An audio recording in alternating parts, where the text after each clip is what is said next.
Throughout this class, we've seen the 19th century at its best. We've seen it master the natural environment through transportation and technology, and stem the plagues and diseases that were rampant up till that time with a better understanding of science and sanitation. We've seen it triumph over many of the social and economic issues of the time, putting an end to poor working conditions and expanding the power of the vote to more citizens. But we've also seen the 19th century, of course, at its worst. We've seen its dark side, its arrogance and its disdain for the received wisdom both of Scripture and of the traditions of the past. Its desire to reshape society and mankind into a new image, into an image that it thinks is more fitting.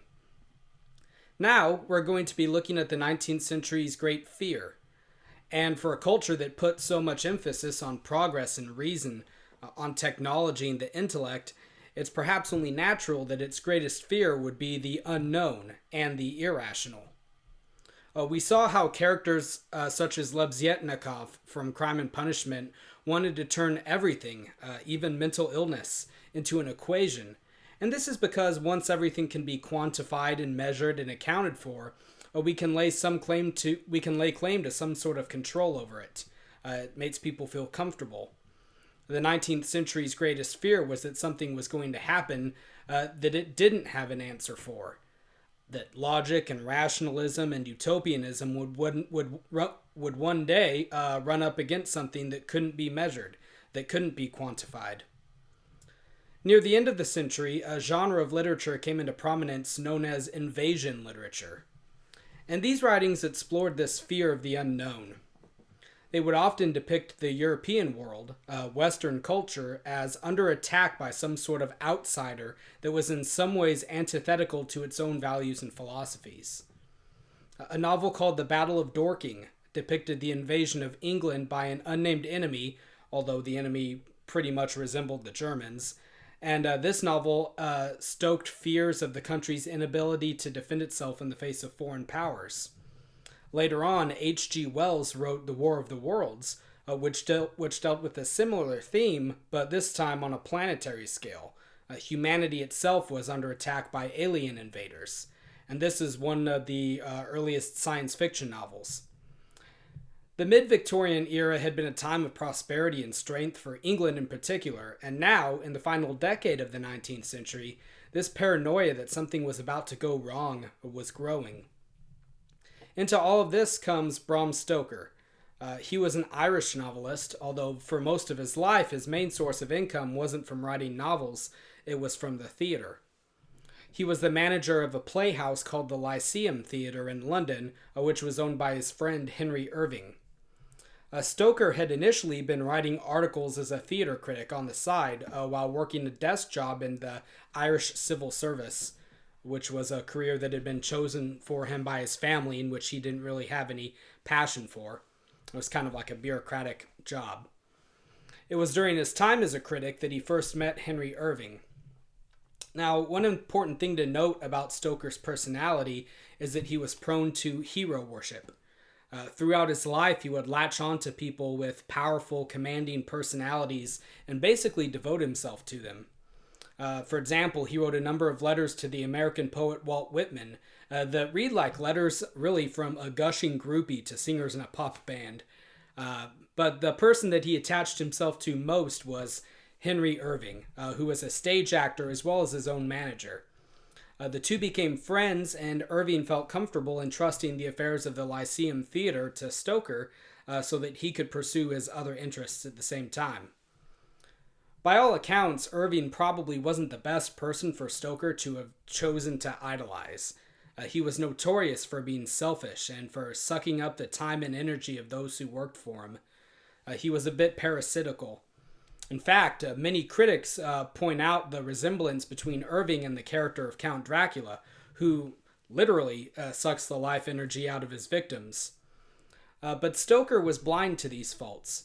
He defended Irving against attacks from critics and would even describe their conversations with each other as ones in which soul looked into soul and understood. So he saw them as having this really deep understanding of one another. Although, when it came time to coming up with a dramatic interpretation of the novel Dracula, Stoker did kind of hint that he would like his friend Irving to portray the Count on stage, and Irving didn't really seem that interested in doing it. Working with Irving, he also met many of society's other elites at the time, hobnobbing with Arthur Conan Doyle, the poet Hall Caine, Walt Whitman himself, and once he even went to the White House, where he met Theodore Roosevelt. It was only later in his life that he turned to writing novels more seriously, and of the 20 or so that he wrote, only Dracula appears to have ever become really popular. In Dracula, we see this great fear of invasion, of an uncontrollable element and the carnage it can wreak, being manifested.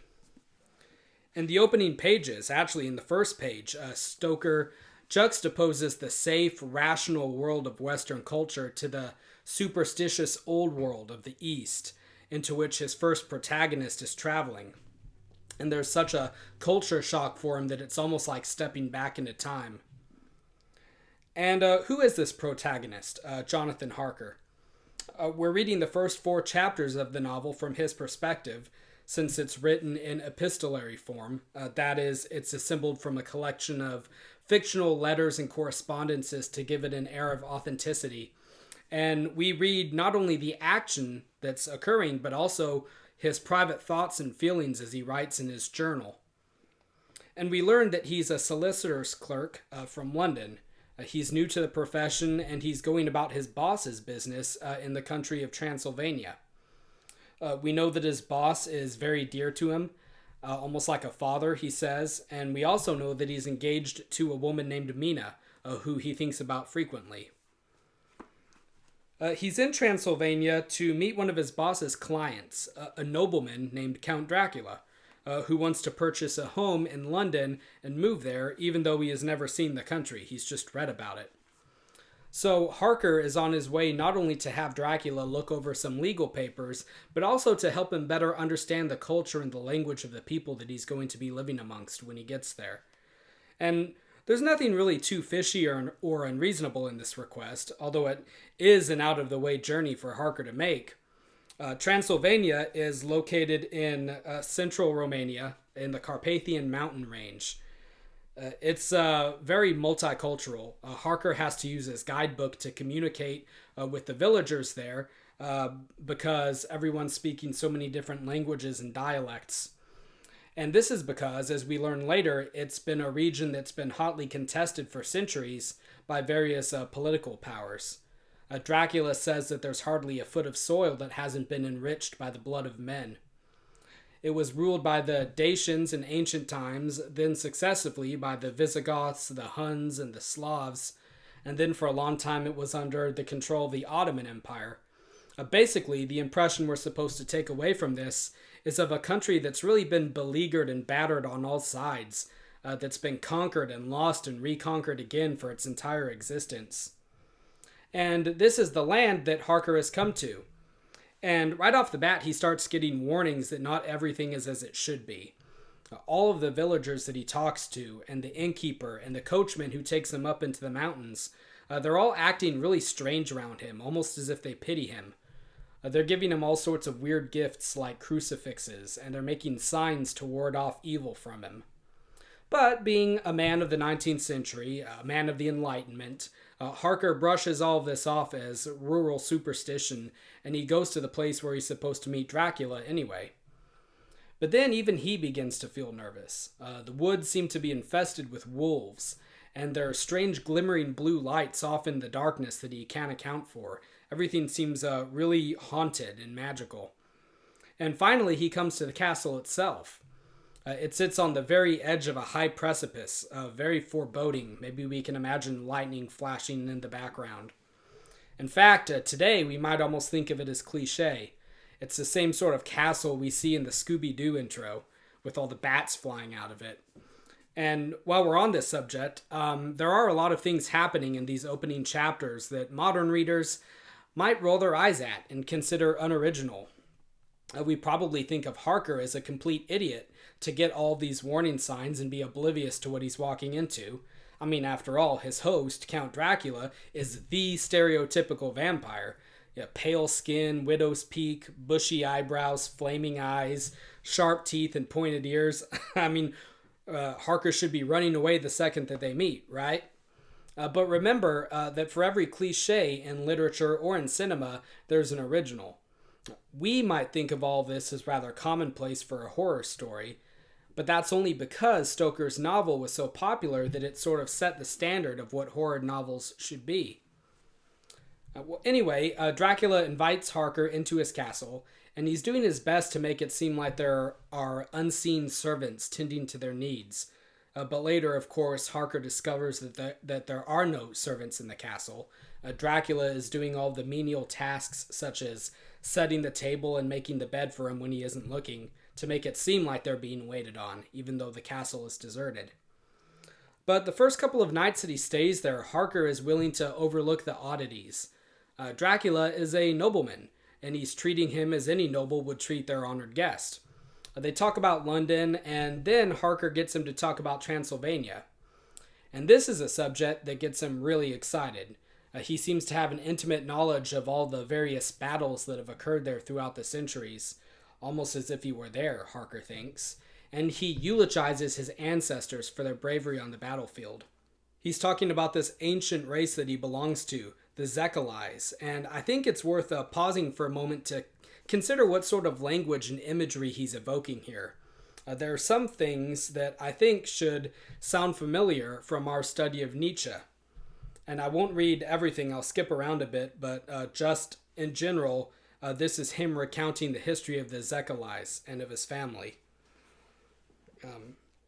We Zekalais have a right to be proud, for in our veins flows the blood of many brave races who fought, as the lion fights, for lordship. Here in the whirlpool of European races, the Ugric tribe bore down from Iceland the fighting spirit which Thor and Odin gave them, which their berserkers displayed to such fell intent on the seaboards of Europe, aye, and of Asia and Africa too, till the peoples thought that the werewolves themselves had come. Here, too, when they came, they found the Huns, whose warlike fury had swept the earth like a living flame, till the dying peoples held that in their veins ran the blood of those old witches who, expelled from Scythia, had mated with the devils in the desert. Fools! Fools! What devil or what witch was ever so great as Attila, whose blood is in these veins? He held up his arms. Was it not this Dracula, indeed, who inspired that other of his race who in a later age again and again brought his forces over the great river into Turkey land? Who, when he was beaten back, came again and again and again, though he had to come alone from the bloody field where his troops were being slaughtered, since he knew that he alone could ultimately triumph? They said that he thought only of himself. Bah, what good are peasants without a leader? Where ends the war without a brain and heart to conduct it? Again, when, after the Battle of Mohawks, we threw off the Hungarian yoke, we of the Dracula blood were amongst their leaders, for our spirit would not brook that we were not free. Ah, young sir, the Zekalais and the Draculas, their heart's blood, their brains, their swords, can boast a record that mushroom growths like the Habsburgs and the Romanovs can never reach. The warlike days are over. Blood is too precious a thing in these days of dishonorable peace, and the glories of the great races are as a tale that is told. So from all of this, we can understand that Dracula sees himself as a member of the master race, the nobles who have a different morality than the slaves and the peasants who eventually usurped them. Going back to Nietzsche's ideas, remember that the nobles were the blonde beasts, the predators and the conquerors roaming free and wild, who were eventually shackled by the customs of society and forced to turn their bloodlust against their own selves, thus creating bad conscience. Dracula is describing himself and his family in this same way, and this will be key to understanding his character later. He sees himself, and in point of fact he is, as being something more than human, Superman, and the world is his playground to do with what he wills. Well, after a few more days and after more bizarre incidents pile up, Harker realizes that Dracula doesn't have a reflection, he doesn't eat or drink, he doesn't show up until sundown, and so now he's definitely getting suspicious. And then one night, as he's exploring the castle, he looks out the window, and he sees Dracula crawling down the side of the castle walls like a lizard. So, of course, this would be enough to thoroughly freak anyone out. Harker starts to think that he's losing his mind, and his journal reflects his doubt as to whether this is all real or just some dream. Then, a few nights later, he disobeys Dracula's orders not to go into any rooms of the castle that are locked. He's able to force his way through a door into an unexplored wing of the castle, and there he falls asleep staring out into the moonlit forest below. This is another big no-no. Dracula told him only to sleep in the chambers that had been prepared for him for his own safety, but he never said why. But Harker is feeling a bit rebellious at this point, so he doesn't listen. He almost falls asleep in a forbidden room out of spite. And when he wakes up, there are 3 ghost-like ladies with ruby lips watching him, creeping up on him, and they're saying that they're going to kiss him. And again, as modern readers, we already know where this is going. One of them leans over him, her teeth are on his neck, and he's just laying there like, huh, what's going on?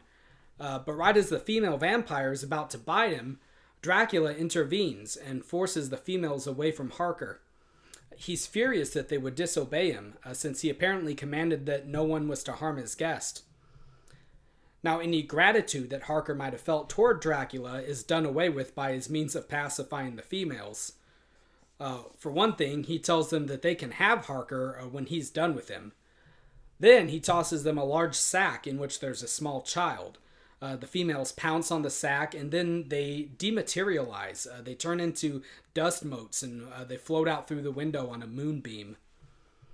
Harker passes out, and when he wakes up, he assumes, naturally enough, that maybe he dreamt everything. But then, Dracula asks him to write 3 letters, 2 of which he wants him to sign as if he's writing them on his return journey. Harker knows what he's doing now.